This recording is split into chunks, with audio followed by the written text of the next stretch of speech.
Good day, everyone. We hope that you're safe and well as you listen to our presentation about social capital. Before we start, let me first introduce myself and together with my groupmates, ako po si Starnes L.H. Pilayo, together with Miss Maria Andrea Lamak and Mr. John Samuel Solano. At sana you will gain something at the end of our report. To start our topic for today, let me first define what is social capital. Social capital is a set of shared values or resources that allows individuals to work together in a group to effectively achieve a common goal. Social capital is the value that comes from social networks or groupings of people, which allowed individuals to achieve things they couldn't on their own. Ito yung links or bonds ng mga tao na nakukuha sa pamamagitan ng pagkakaibigan o maaari ring mangyari ito sa simpleng pag-i-interaction sa araw-araw nating pakikipag-ugnayan sa ating lipunan. Halimbawa nito ay ang pakikipag-usap sa iyong katabi sa sakyan, pagkakaroon ng meeting about sa schoolworks, pagsasauli ng sukli sa tindera, o kahit ang pag-inform sa klase kung ano ulam sa kantin. Base sa mga nasabi ko, social capital is an act of sharing information or resources and providing assistance. So there are three types of social capital, namely bonding, bridging, and linking. Bonding refers to social capital created within a group with shared interests and goals. This describes the connection between groups who share similar characteristics like age, hobbies, or another variable that helps to create bonds among them. Sinasabi na ang bonding social capital ang strongest type ng social capital as close relationship between people is formed. Next, bridging is the creation of social capital across groups. In bridging, the ties between people are not strong. This means that the connection of people is only created by bridging, which is the idea of bringing two people together. And last, linking. Linking creates ties across groups, but those that span different socio-economic groups. Linking is said to be the extension of bridging.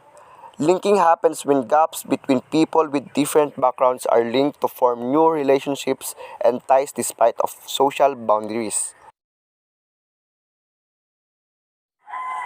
Moving on, in this slide, we will talk about the link between internet and social capital. The internet has revolutionized social capital, effectively creating a seemingly infinite number of social connections. Which is indeed true because as we observed the presentation generation, the use of internet had been utilized to connect with people which made social interaction easier. Halimbawa nito ang social media at social networking. Idadagdag na rin natin yung pagtaas ng participation ng mga youth sa kanilang engagement regarding the social issues we face today, all because of internet. There are three effects of internet to social capital. First is the internet transformed social capital.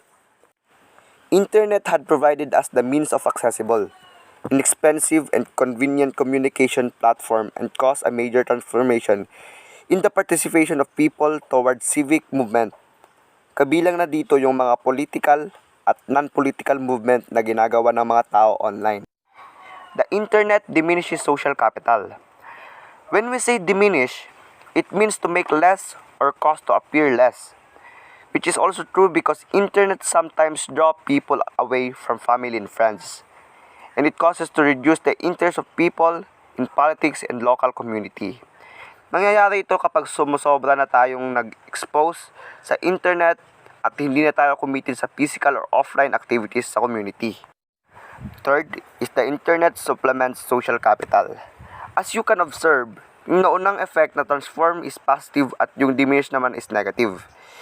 In the third effect, we have supplement as a word to say the internet blends into people's life in a way that it helps to facilitate existing social relationship and civic involvement. Kumbaga, sinasabi dito ay ang mga tao ginagamit yung internet to maintain and continue their interest to internet usage.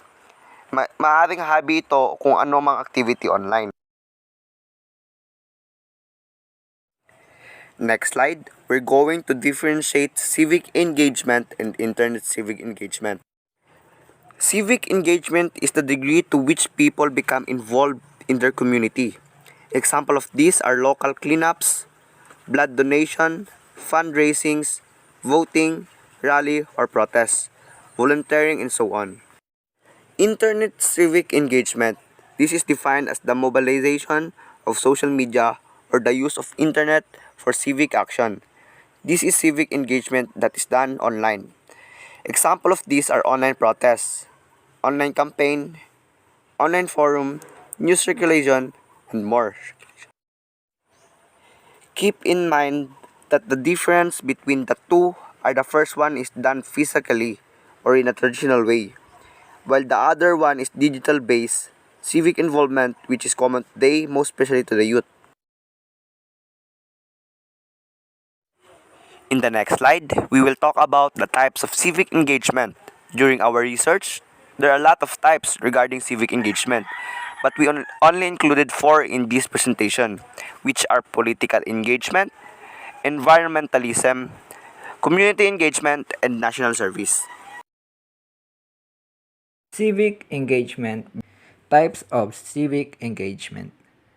First is political engagement, pertaining to political participation such as voting in election, helping a political campaign, protesting, and so on. Political engagement, basically, it is an activity with political participation to develop our political understanding and views. Other examples include activism, advocacy, and joining a political party or election campaign. Second, we have environmentalism, act of movement that arose in response to global environmental crisis. Any movement that concern the environment is under environmentalism. Example of this activity are raising awareness about the environment, joining an organization focusing on our environment, tree planting, clean-up drives, and even raising a protest can be act of environmentalism. Next, we have community engagement. Seeks to engage community to achieve sustainable outcomes within the community. This is public participation to create a positive difference. Example of this, volunteering, blood donation, participating in town meeting, and even the community pantry maid is the midst of pandemic is an example of community engagement. And the last is national service, either compulsory or voluntary government service, usually military service. National service, this is an engagement focusing on the security of our home. Military service is the prime example of this. To further understand civic engagement, here are some examples of civic engagement organization and its function. First is GMA Kapuso Foundation. This organization focuses on health or medical assistance to indigent persons, educational assistance to elementary school children, disaster quick response and relief, and values formation. Second, we have ABS-CBN Foundation, Sagip Kapamilya. The Emergency Humanitarian Assistance Program of ABS-CBN Lingkod Kapamilya Foundation Incorporated. Third is the Philippine Red Cross. A premier humanitarian organization is the country that is committed on various social welfare service and promoting volunteerism. Last is Philippine Animal Welfare Society, a volunteer-based organization working toward protection of animals from cruelty through education, sheltering, and advocacy.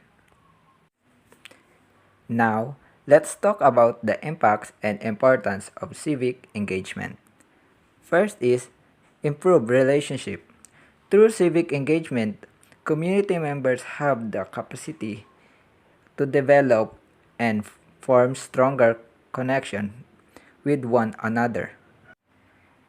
Next is in- increase social cohesion.